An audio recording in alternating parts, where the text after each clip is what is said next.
What happened on April 22nd was no accident, and it shouldn't be forgiven. President Donald Trump responded with moral equivalence, and that was wrong. There is no moral equivalence when it comes to terrorism. There is no shade of gray. It is a black and white issue.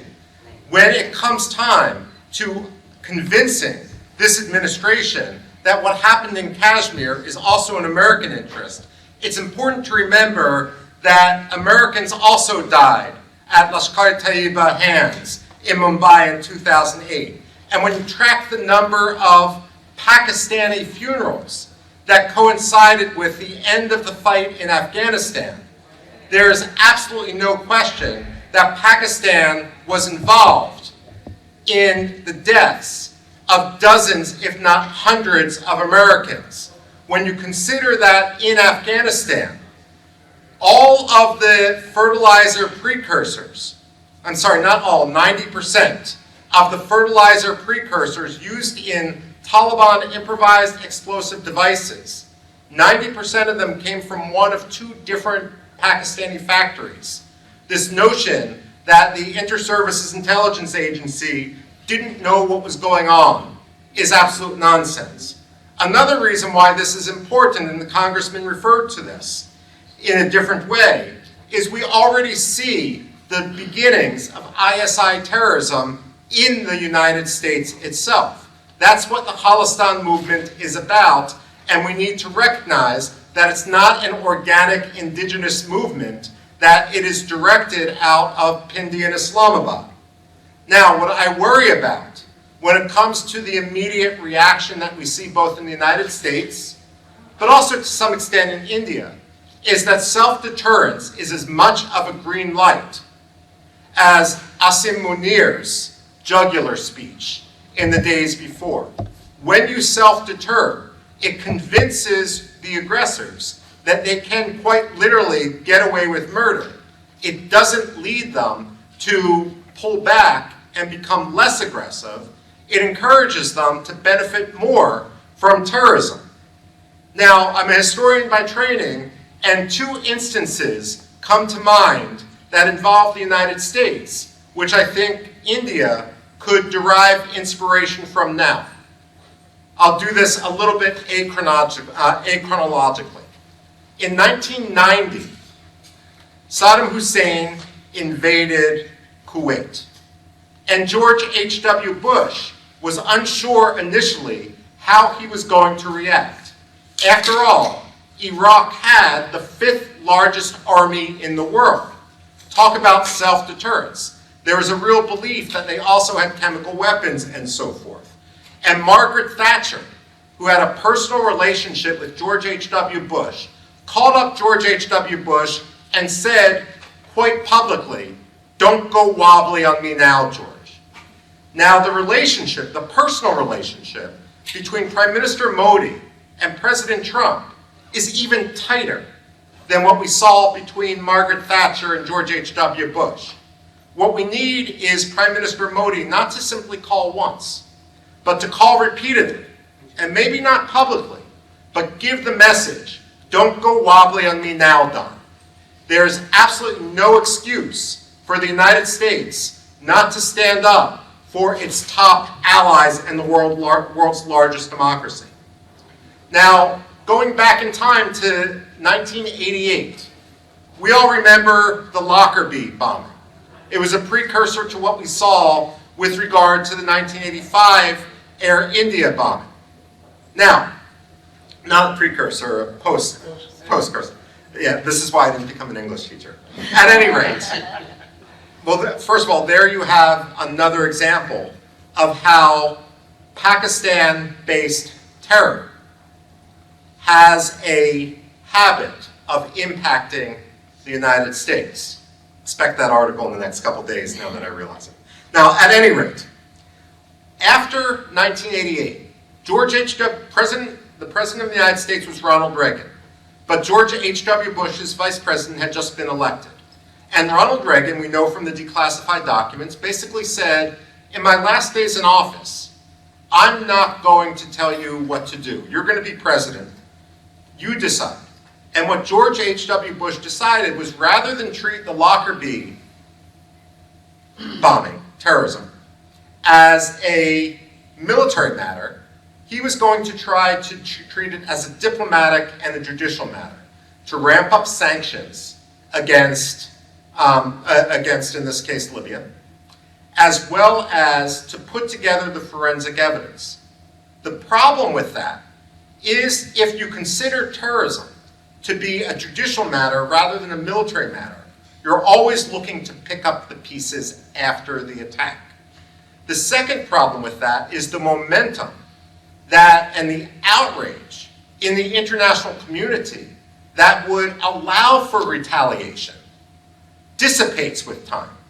And so if you mull options for too long, you actually enable the perpetrators of terrorism to get away with it. And for years, Muammar Gaddafi was able to remain in power. Now, of course, Muammar Gaddafi fell out of power in 2011.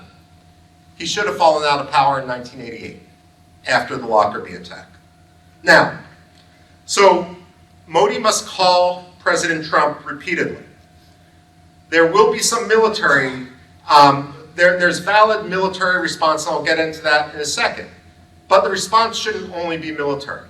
If people say, well, we don't want a military response, we're afraid, we'll get them to sign on immediately to some of the other responses. Why, for example, on May 9th, is the International Monetary Fund going to be meeting to approve a $1 billion loan to Pakistan, the 25th multi-billion dollar loan? And this comes after March, when Pakistan was given a $1.3 billion loan. Now ask yourself this: if Pakistan needs this $1 billion, is the apparatus of Pakistan's security state and the ISI, does that cost more than $1 billion? The answer is yes. And if that's the case, if Pakistan's nuclear program costs more than $1 billion, and if money is fungible, does Pakistan really need the $1 billion, or is it simply bailing out terrorism after the fact? Now, there's no reason why, objectively speaking, Pakistan should not be designated a state sponsor of terror. Now, I've been on the receiving end of Pakistan's complaints about this, how Pakistanis will always complain that we treat them like a fair weather friend, that we're always sanctioning them when we don't need them, and then we lift sanctions when suddenly the Soviet Union invades Afghanistan, or we have 9/11 and so forth, and we need Pakistan. You know what? We do treat them like a fair weather friend. But the response to that is simply not to be their friend, that we shouldn't be lifting the sanctions, which by any objective measure are deserved. But I wouldn't simply stop with designating Pakistan as a state sponsor of terror. I would designate the ISI as a terror group. And there's already a precedent here when it comes to President Donald Trump and the Islamic Revolutionary Guard Corps. Again, Trump, who admittedly doesn't know the history of the region, and when he's surprised by a question, he is going to utter this inane moral equivalence. But if Prime Minister Modi will confront Trump politely with his own precedents, then there's absolutely no reason not to designate the ISI to be a terrorist group. Let me just conclude with a couple other options. Of course, terrorism, I worked in the George W. Bush administration, and the problem with George W. Bush's so-called global war on terrorism is that terrorism is a tactic.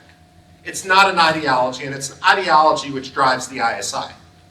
When it comes to terrorism, the calculation behind the tactic is simple. It's a cost-benefit analysis. Do we gain more from conducting these acts of terrorism than we lose in terms of the retaliation? And therefore, the key to countering terrorism is to raise the cost to that terrorism.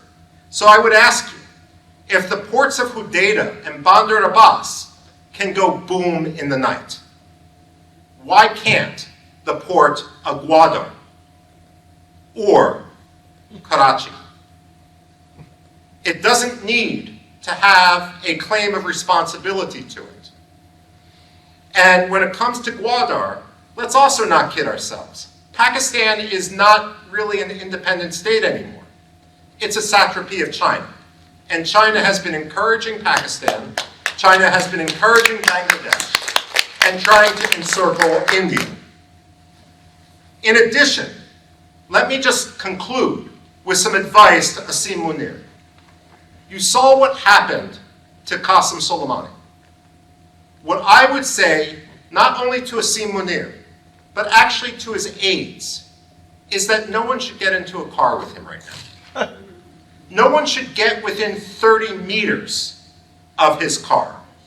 If you do, you're taking your own life into your own hands. That, rather than moral equivalence, should be the theme of the US response when it comes to what happened in Kashmir. Thank you. Wow.